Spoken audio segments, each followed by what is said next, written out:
Pada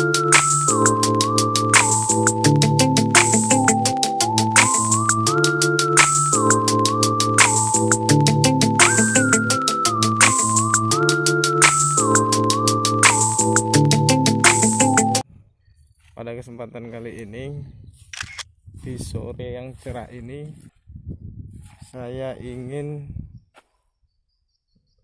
menyampaikan hasil cabai kami yang kami tanam kurang lebih sekitar 21 hari atau sekitar 3 minggu. Dari beberapa analisa ada beberapa tanaman sudah mulai kami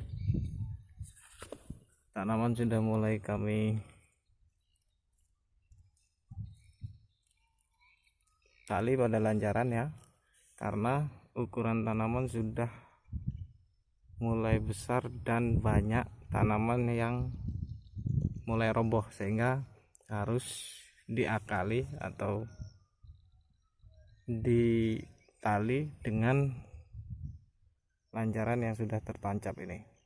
Nah, kemudian tidak semua tanaman cabai itu normal, saudara-saudara, tetapi ada 1, 2 atau beberapa persen yang memang memiliki potensi seperti ini, potensi keriting atau tanaman sudah mulai menguning, dan juga ada beberapa tanaman yang terserang ulat daun. Jadi ini harus segera diatasi atau segera dilakukan penyemprotan insek dan penanganan. Nah, kemudian alangkah baiknya untuk tanaman yang keriting ini bisa dibiarkan ataupun bisa juga kita cabut kemudian kita sulam kembali. Tapi kalau melihat tanaman yang lain sudah besar terus kita sulam kembali dengan bibit, nah ini mungkin nanti tidak bisa menyusul kawan-kawan yang lain yang sudah normal. Jadi biarkan saja, karena dalam setiap tanaman juga ada yang keriting. Dalam setiap satu lahan itu pasti ada yang kosong atau nanti mati, layu, dan juga terserang hama lainnya. Jadi kita biarkan yang sehat, kemudian yang hidup normal itu kita pelihara supaya tetap bertahan. Jadi intensitas kematian atau kerusakan itu kita antisipasi atau kita buang, tapi yang masih normal tetap kita pertahankan.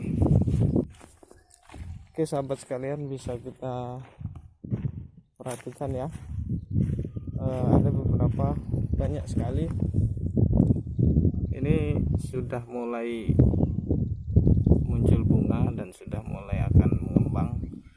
Nah, bisa kita perhatikan bahwa tanaman cabai yang normal rata-rata itu perkembangan daun lebar panjang, kemudian tidak terjadi perubahan warna, dan kemudian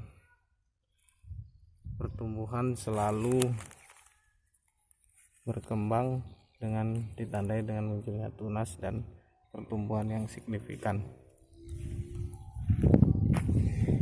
Ini sulaman terakhir atau pergantian bibit karena mati atau perkembangan bibit sebelumnya itu mengalami keriting. Jadi sebelumnya bisa kita amati bahwa keriting pada cabai pada proses pertumbuhan itu bisa dilihat. Jadi pada saat tanaman itu masih kecil, ketika ada bakat-bakat keriting seperti ini ya, ada bakat-bakat keriting seperti ini, seharusnya ketika sudah menunjukkan gejala keriting harus kita cabut, diganti dengan tanaman yang baru atau bibit baru. Nah, kemudian ada yang mati, busuk akar, kemudian layu pada tanaman, itu bisa langsung diganti tanpa harus menunggu cabai yang lainnya tumbuh lebih besar lagi. Baiklah sahabat sekalian, untuk tanaman yang kami tanam di sini ini adalah jenis tanaman lado. Ya, jenis cabai merah lado. Jadi lado ini merupakan jenis cabai merah yang tahan terhadap cuaca hujan atau cuaca ekstrim dan kurang berapa kondusif ketika cuaca kemarau. Ini analisa saya pada saat saya menanam selama ini. Kemudian untuk cabai lokal, cabai merah lokal biasanya lebih tahan terhadap cuaca panas, tetapi dia tidak bisa terlalu kering dan juga tidak boleh telat air.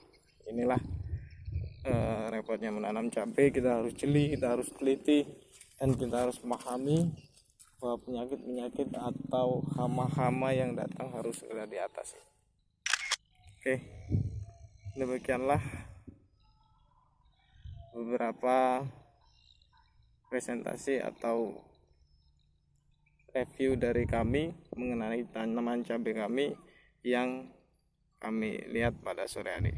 Semoga bermanfaat